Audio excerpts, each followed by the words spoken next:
everybody. Hey, we're still here. It's been crazy busy. I'm telling you. But maybe we should do some work first and talk later.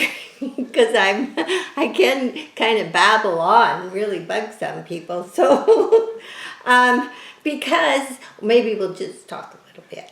And thanks for joining me. It was, we just on December 6th, Mom celebrated her 96th birthday. And we had such a good time, and she loves chocolate. So I made like this chocolate cake, chocolate icing, and chocolate ice cream. So, and it's been busy one thing after another since then, but we had so much fun.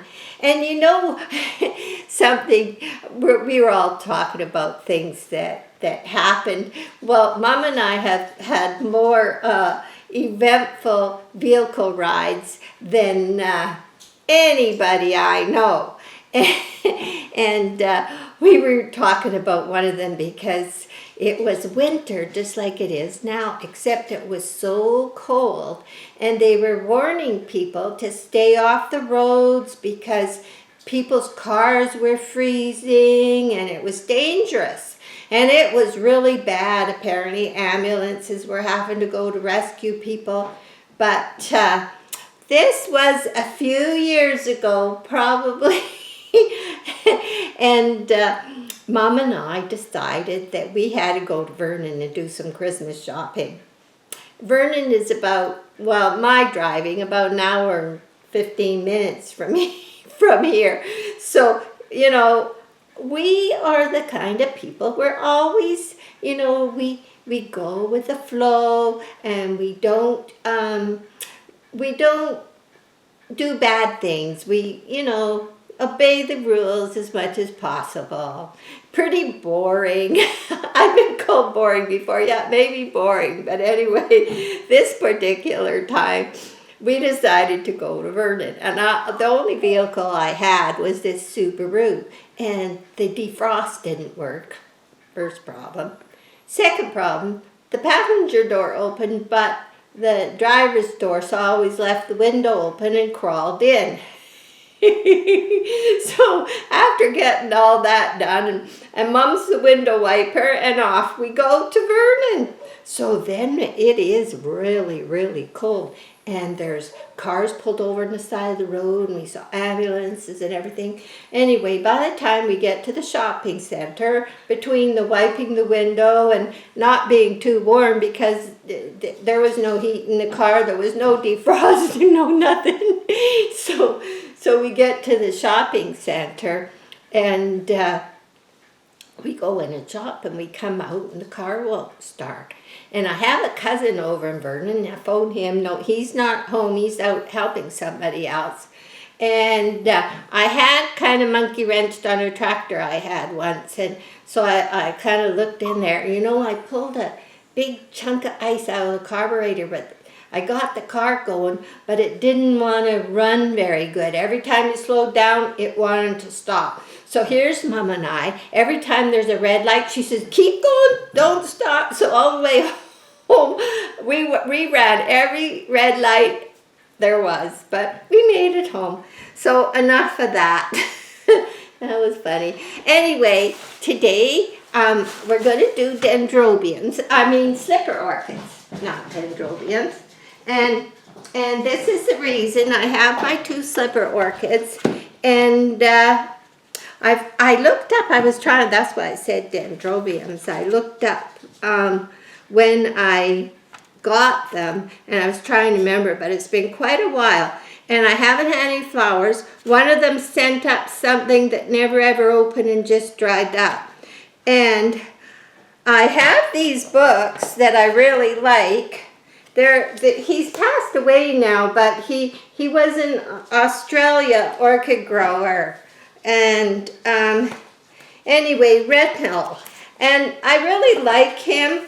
And so I had read this before. I had even underlined all the important things about what he had to say about slipper orchids. But because they came in bark as little babies, I thought, well, they came from the Maggie, you have to be patient.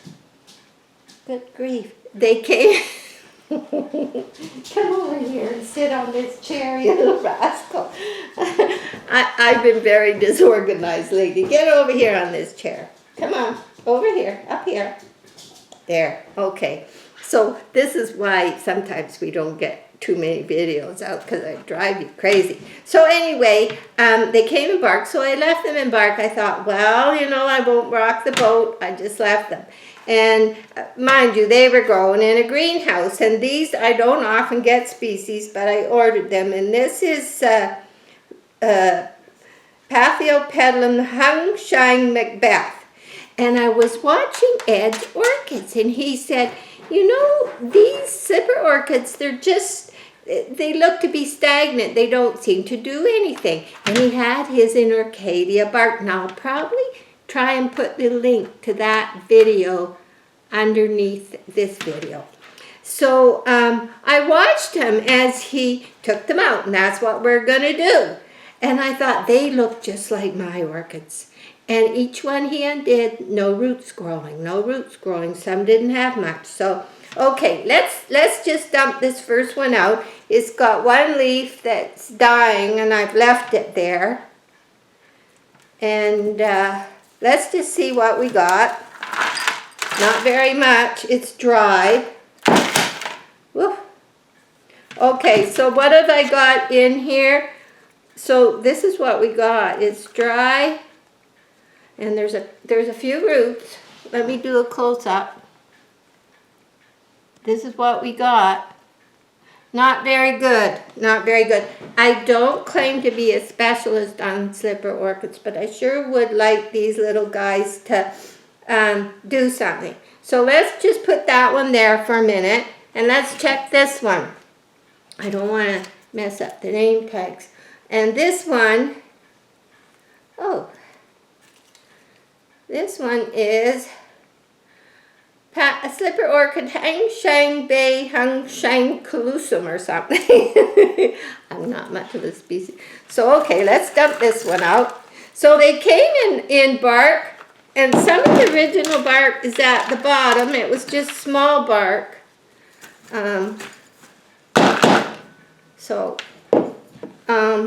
It's dry, and I tried to look when it was. So here we got, and this is very similar to how his look, but no signs of new root growth, no signs of nothing new happening.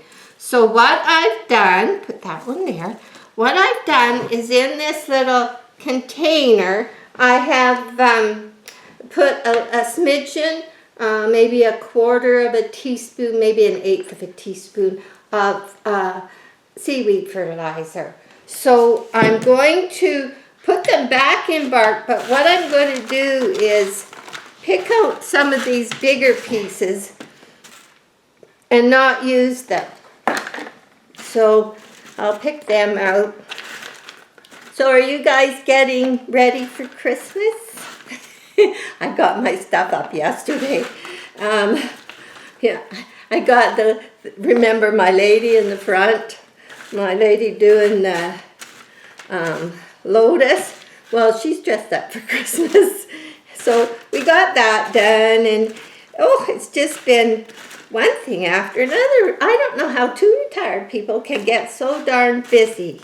But we're always doing something. I'm going to be starting when I get time a new painting. I'm figuring out how I want that to go. So I've been kind of working on the thought process of that. So I picked out some of the bigger ones, and I reread how what they said in here. So it says here, leafy decay material is one of the best natural sources of nutrients for slippers, possibly starting with the oak leaf, and if not available, most other hard deciduous leaves are second best. So I have some maple leaves. They're dried, and what I'm going to do, here they are, they're leaves. And I'm just going to throw them in here. Throw them in I have no idea.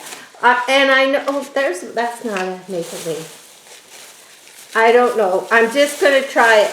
I can't get, well, the thing is, if I get moss and I get a big bunch, I'll never use it. And I know in this book it says they use moss to start new roots going, but right away put it back in bark. So he uses bark, and he also uses, it says lumps of old mortar are different material to mortar made with cement. Bricklayer's mortar is made with lime and sand, and this is the material intended for interest to make up mortar and let it harden. While the roots do not always attach to it, the plants will stay healthy, and a difference can be noticed in the leaves. So this is old brick mortar, and you can see where the little lumps were on the brick, and I've been banging them out. And in here I have some crumbles and some little lumps. So I'm going to use leaf, and I'm not using any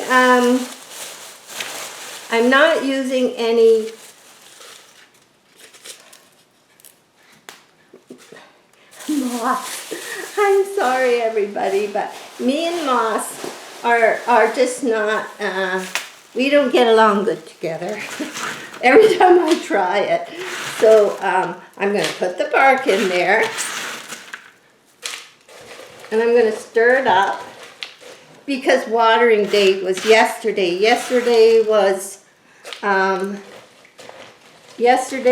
seaweed fertilizer. So they didn't get any because I knew I wanted to do this. And then I'm going to put in some, and this is what he suggests. And also he suggests twice a year using bone meal. And to sprinkle it on the top just a little bit, and use it twice a year, once in February and once in October. So I think come February I'm going to do that. So, and I also have some really great ones I hit with hammer a lot. So we're going to put that in there. Now, I know some of my good friends out there I talk to a lot are going to say, Carolyn, you're supposed to use moss. But you know, I also read that they don't like air spaces. They're not like us. They're not like our moth orchids. They don't like air spaces. So there's another place where I'm going wrong. But like I say, they came in bark, and I thought, well, that must be what I should do. And I never ventured ahead to do this. So I'm just breaking up some of the leaves, and I'm putting that in there. It's a real mucky mess. I don't know if I should put some more leaves. Whew. If I dump that all over myself, which could happen. Let's see. These pots aren't very big, but I think I'll put some more. So we're going to look at them again in, I think I'll give them a couple weeks. We'll look at them and see what's happening. Who knows? They're old dry leaves from outside. That's all they are. So, kill it or cure it, I guess. I'm sorry. We were plumbing all day today because I think that's why I'm sitting here. Some other day I'll show you our new tap. But the old one broke. And of course it had a lifetime warranty, but we couldn't get the parts. And so we ordered a new one. It came bent. And so actually it came this morning, and we've been all day till now putting it in. And Jack is very good at these things, and I'm like the gopher. So anyway, that's done. It seems like every day there's been something. So there, that should be good. So we're going to try it. We're going to give them some time, and we'll see what happens. And I also, like I said, I'm learning. You guys can send me all these notes about this, but I'm learning. And they don't really need to be in air on the side of the pots, apparently. And I'm going to plant them a little deep in there. So Oh, there's whole leaves and everything. Just like being on the ground. I'm putting whole works in. There's supposed to be something in these leaves that, you know, makes them happy. So happy is what we want. So there. We can try it. Well, I guess if they grow on the ground, they could be growing in leaves. But I mean, they're sure not doing much now. One thing I learned about them though, even though they're on the ground and they like to be a little moister, that misting bottle's scary, because if you mist too much, then it gets too wet. And I had them one time where the roots got soggy. And that's something I try to say to everybody, you know, if your roots, always check your pots, because if it can't be too wet from watering once a week. Well, maybe it could be if you're in a real humid environment, and then you have to think about maybe the pot they're in. But I knew it wasn't the problem, so I quit misting them. So I might like stand back how I lecture everybody else and just do it from a distance, but not up close. So there's our little first one in a pot. And we'll check it in a couple weeks, and I'll do a little video on it, and we'll see how we're doing. Wow, I almost used all the leaves. We need a few more leaves. Okay. Boy, it's funny. I did see where some people bring their moss in from outside, and I would have, but ours is all frozen and awful. And try and find stuff around here. One time I seen Canadian Tire, somebody had moss, but it was in a huge big block, and I just couldn't really see. Yeah, that'll be about right. There.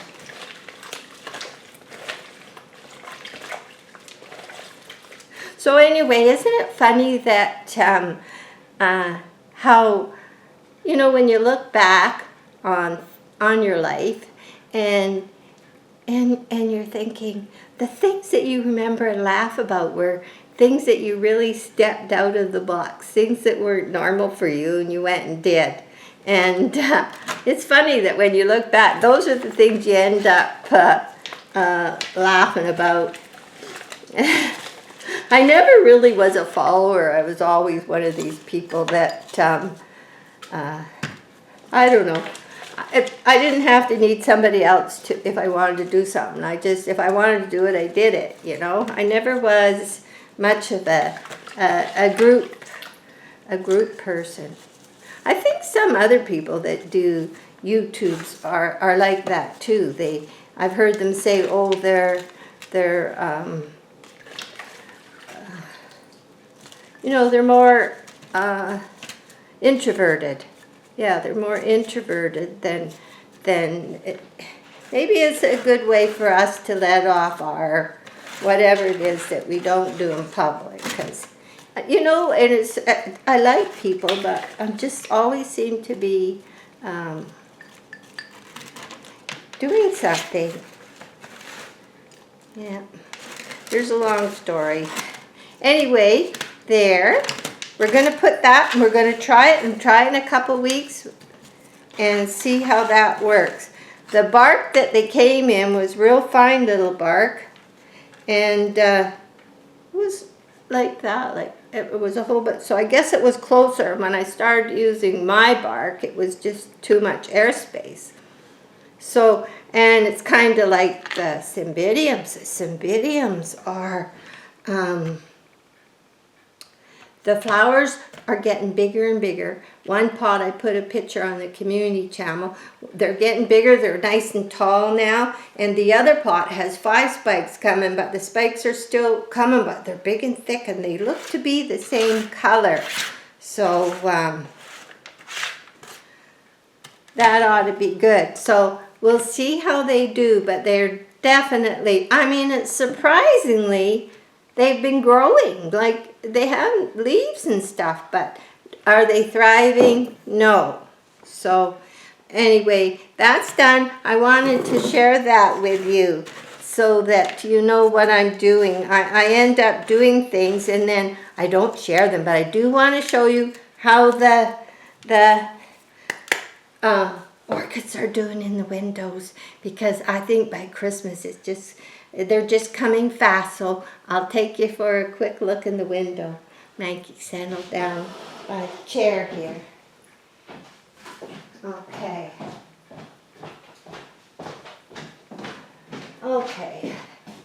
Let's do a little tour. I started putting up some Christmas decorations, and pretty soon I'm going to do a light walk, a night video.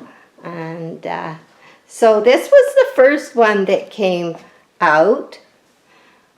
Oh, probably a few weeks ago now. Remember the one I put on my t-shirt.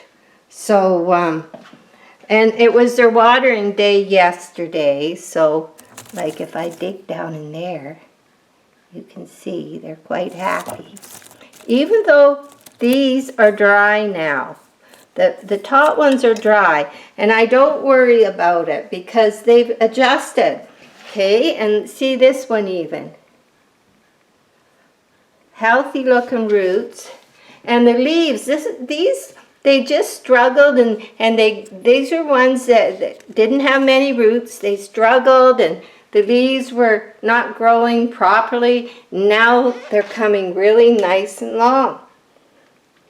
Get the light right. So, and this one should have quite a few flowers. There's quite a few spikes. So those are the two matching pots. This one here will be white. I called it angel wings because it needed angel wings. I almost lost it. So they do recuperate, even though even the bottom lit ones don't feel as limp as they did. And this is the one that fell and injured its leaf, and it's got nice spikes coming. And then here, turn this one around. We got one coming here. Isn't that beautiful? And there's more coming. So those are coming up quite quickly. And see, this one, I had it still in bloom early summer last year still. It went 5 months or more. So it's still growing another leaf, and I've noticed roots are showing good sign of growth. Like even some of the real old ones that are like really long are still doing good. And then this is I like to call it the Monet pot. So we have a purple one opening here. And lots of blossoms coming. And then the white one up here. And there's lots of blossoms coming there too. And then this one's going to come soon. And I put the two purples on the outside and the white in the center. So those are coming. And both the ones in the little baskets that I made, there's spikes coming in both of them, a small one in the back, and this one's got quite big. So we're doing good. And in the back over here, this one here has quite a nice spike coming. I've staked quite a few of them.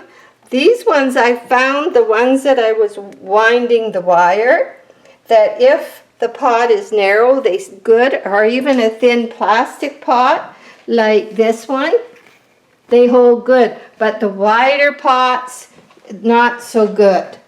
They don't seem to, I'm using these on a lot.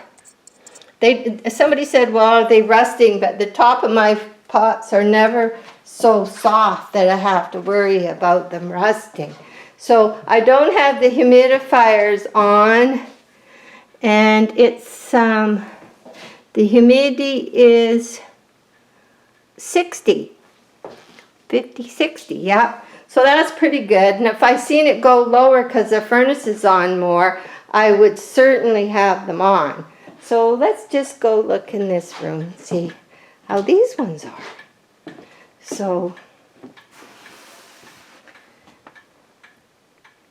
here we have spikes coming, and this is one of the small traffic cones, and it has a spike coming right in here. So it'll be nice, and it also has new leaf growing. It has a spike coming, and it's showing lots of new root growth too. So I think the water schedule's working really good. And the one in the back has a big spike on it. Looks like it's going to have lots of flowers. And this is my poor oldest orchid that I cleaned up all the stuff. I'm waiting for more roots, but they're looking happier, and I may not keep those flowers on there very long, just for what I feel is the safety of the plant. And this is Moonglow. She's doing good. They're coming quite quickly. And up at the top, we have more. And over here, we have more. So boy, it's going to be, and the two that I'm babying, I'll put this light on for a minute. The two I'm babying are over here. This is the last one I did that I was worried about. And these two are getting babied. But I see signs of new root growth on this, so I'm happy to see that. And over on this side is the one I've put off into the shade that wasn't doing good in the sun, and it's actually looking good. It might have a spike coming, so that's what's happening here. And thanks for coming to visit, and we'll see you before Christmas for sure. Bye for now.